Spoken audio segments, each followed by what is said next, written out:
こんにちは。ミニマリスト田中です。地方都市の隅っこで生活費月11万円ほどでゆるく小さく暮らしています。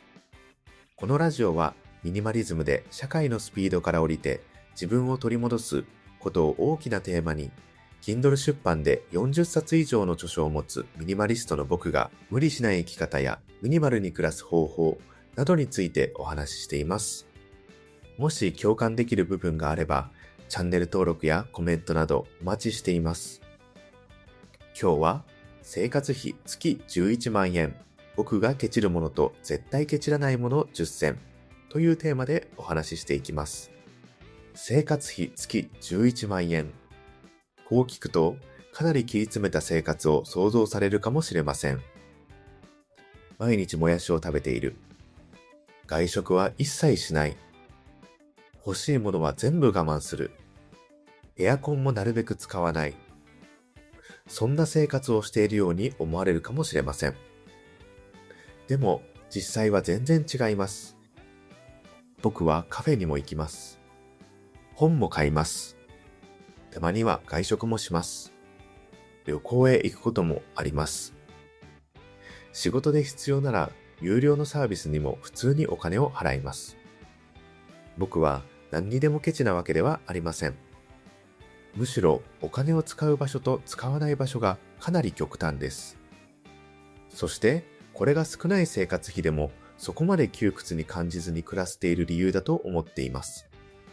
節約というと食費を1000円削る、電気代を500円削る、欲しいものを我慢する、そんな引き算を想像しがちです。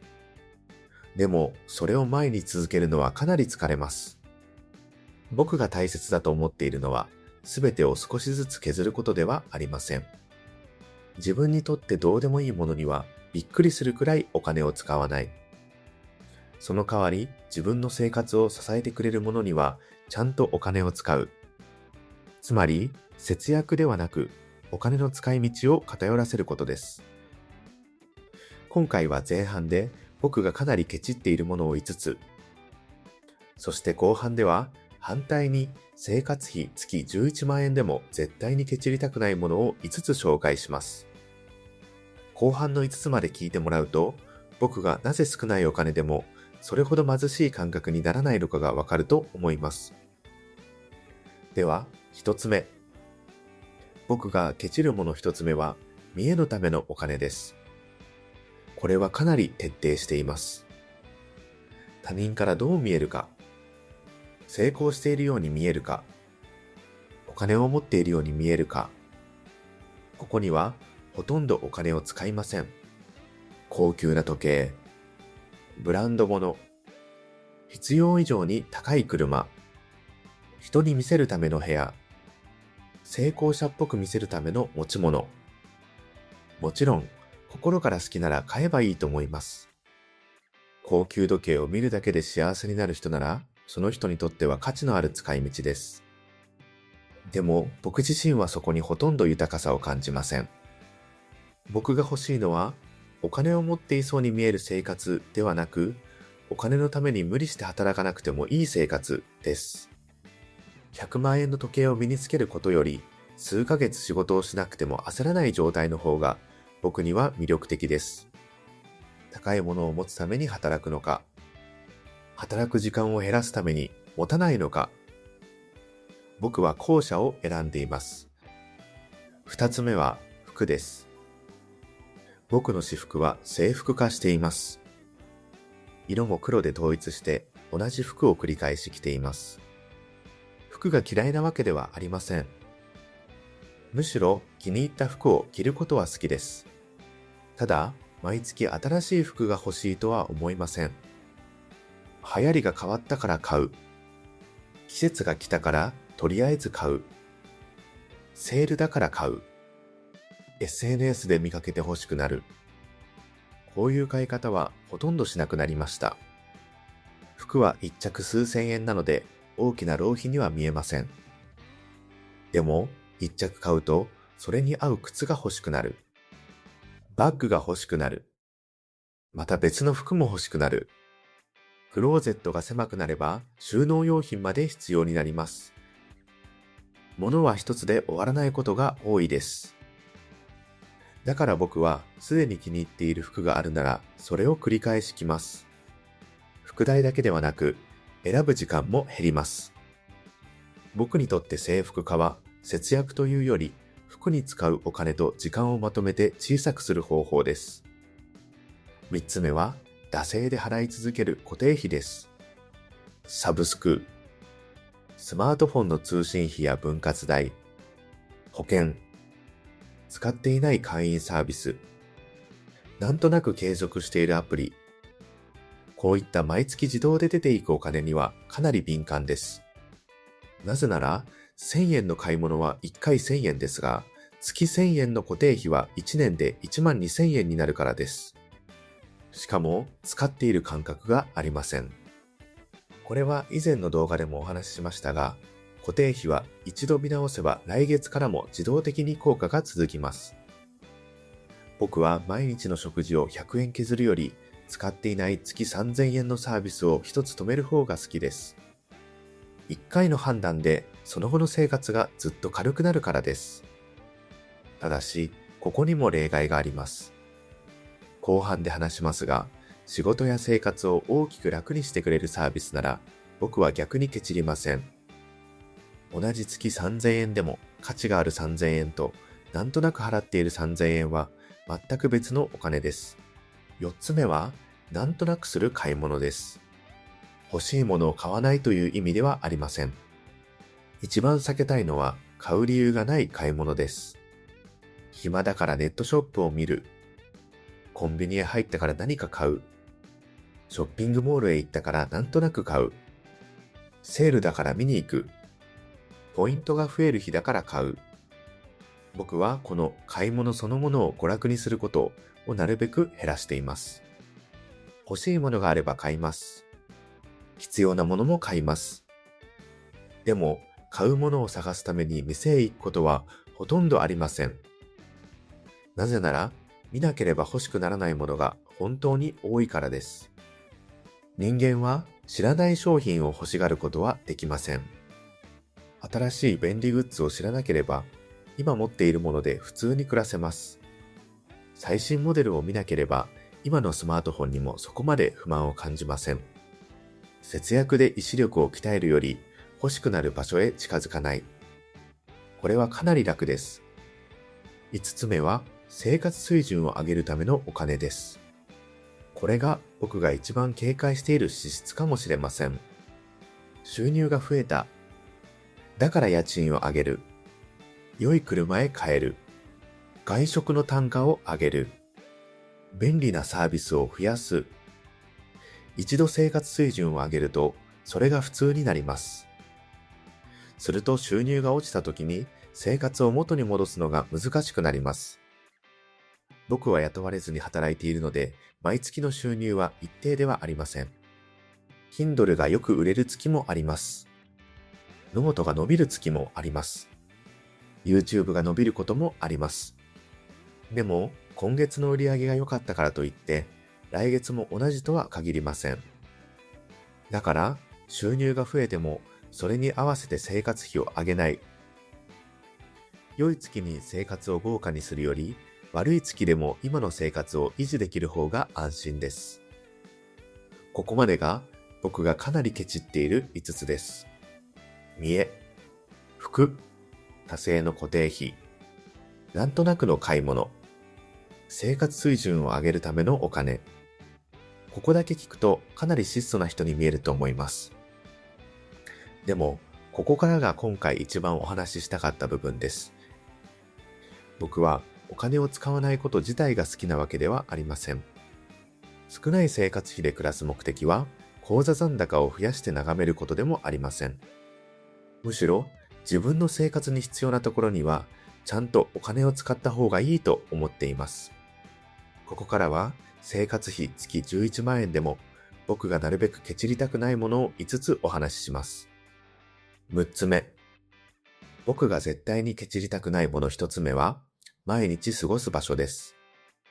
これは必ずしも家賃の高い部屋に住むという意味ではありません。むしろ僕は家賃そのものはできるだけ抑えたいと思っています。ただ、安さだけで家を決めることもしません。騒音がひどい。日当たりが悪い。家にいるだけで落ち着かない。スーパーが遠い。仕事をするスペースがない。こういう家に毎日住むくらいなら、多少お金を払ってでも快適な場所を選びたいです。僕は家で仕事をすることもあるので、家はただ寝る場所ではありません。仕事場でもあり、休む場所でもあり、生活の中心です。毎月5000円家賃を削った代わりに家にいるのが苦痛になって、毎日カフェへ逃げるようになったら、結局お金も使います。安いことより家にいるだけで機嫌よく過ごせること。これは大切にしています。7つ目は仕事を楽にしてくれるものです。パソコン、クラウド、仕事用のサービス。ここは必要だと思えば普通にお金を使います。理由は単純で、僕にとって仕事道具はお金だけではなく時間を生み出してくれるからです。月3000円のサービスを使うことで毎月5時間の作業が減るなら僕は払います。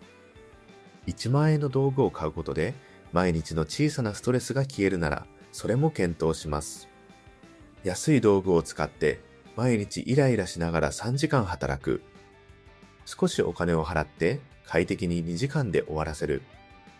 僕なら後者を選びます。僕が減らしたいのはお金だけではありません。できれば働く時間も減らしたいです。だから時間を取り戻せる支出には比較的寛容です。8つ目は健康を守るためのお金です。これは年齢を重ねるほど重要になると思っています。食事、睡眠、運動、病院、歯、体を整えるために必要なもの。ここを削りすぎると、後からもっと大きな代償を払うことがあります。食費を月5000円削るために、毎日栄養の偏ったものだけを食べる。病院代がもったいないからずっと我慢する。睡眠環境には1円も使わない。運動する環境も作らない。これで数千円残っても体調を崩して仕事ができなくなれば、僕にとっては本末転倒です。僕は体力がある方ではないので、なおさら健康は仕事の土台だと思っています。働くために健康になるというより、そもそも機嫌よく生きるために体が必要です。ここは節約の対象にしすぎないようにしています。9つ目は時間を買うためのお金です。これも僕はかなり大事にしています。全部自分でやれば一番安い。これは確かです。料理、掃除、移動、手続き、仕事、全部自分でやれば外注費はゼロになります。でも僕は最安値で行きたいわけではありません。なるべく少ない労力で機嫌よく暮らしたいです。だから手間を大きく減らしてくれるならお金を払うことがあります。少し高くても調理の手間が減る。移動時間が大きく減る。面倒な作業を自動化できる。仕事が1時間早く終わる。こういった支出は単なる浪費ではありません。自分の時間を買い戻すためのお金です。1万円節約するために毎月20時間余分に作業するなら、その節約が本当に必要なのかは考えます。お金だけではなく、時間も有限です。むしろ僕はお金より時間の方が大切だと思っています。そして最後、10個目は、心から楽しいと思えるものです。ここはなるべくケチりたくありません。僕ならカフェへ行くことがあります。本を買います。たまには外食もします。旅行へ行くこともあります。こういう話をすると、生活費月11万円なのに、そんなことにお金を使うんですかと思われるかもしれません。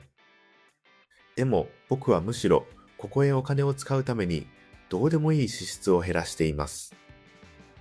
節約の目的はお金を使わない人になることではありません。自分が本当に好きなことへ罪悪感なくお金を使えるようになることです。月5000円のサブスクをなんとなく払い続けながら2000円の本を買うか迷う。僕ならこの状態は逆だと思っています。見栄のために何万円も使いながら好きな人との外食を我慢する。これも僕には合いません。自分の人生を豊かにしてくれないものには1円でも使いたくない。でも本当に好きなものなら多少効率が悪くても使う。このメリハリがあるから生活費が少なくても節約しているという感覚が薄くなります。ここまで10個お話ししてきました。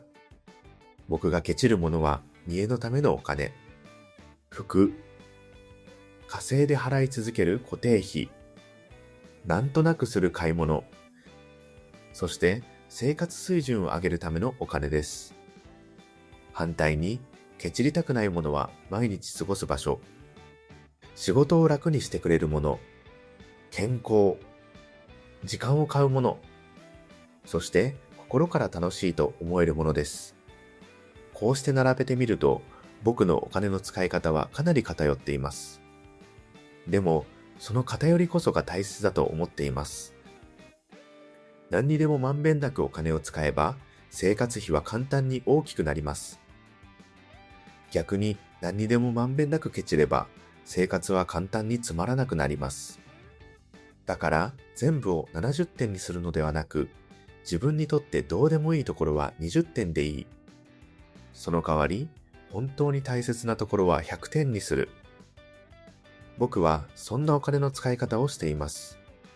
生活費を下げるときに一番怖いのは、人生の楽しみまで削ってしまうことです。月15万円を11万円にできても、毎日がつまらなくなったら、その節約は続きません。でも、自分に必要のないものを4万円分手放して、好きなことはそのまま残せるなら、生活はそこまで変わりません。むしろ、余計なものが減ったことで、自分の好きなことがはっきりしてくる場合もあります。お金を貯めたいなら、何を削るかだけを考えないでください。同時に、何だけは絶対に削りたくないかも決めてみてください。こっちの方が実は大切かもしれません。絶対に削りたくないものが決まれば、それ以外は意外と手放せます。自分が何に幸せを感じるのか分かれば、他人が欲しがっているものまで買わなくて済みます。だから僕は少ないお金で暮らすことを我慢の技術だとは思っていません。選ぶ技術だと思っています。何を買うか、何を買わないか、何に時間を使うか、何のためなら働いてもいいと思えるか、そこを自分で決める。すると、生活費が小さくなった結果、必要な収入も小さくなります。必要な収入が小さくなれば、働く時間も減らせます。僕にとって節約は、銀行口座の数字を増やすためだけのものではありません。社会のスピードから少し降りて、自分の時間を取り戻すための方法です。ということで今回は、生活費月11万円、僕がケチるものと絶対ケチらないもの10選というテーマでお話ししました。皆さんにも、ここには1円も使いたくないけれど、ここだけは絶対にケチりたくないというものがあれば、ぜひコメント欄で教えてください。人によって答えが全然違うと思うので、僕も読んでみたいです。このラジオが少しでも参考になった方は、チャンネル登録や高評価などをいただけると嬉しいです。また、僕の著書やノート、ゆるく小さく生きる人のためのコミュニティ、田中クラブについては概要欄にまとめています。それでは今回も最後までお聞きいただきありがとうございました。ミニマリスト田中でした。バイバイ。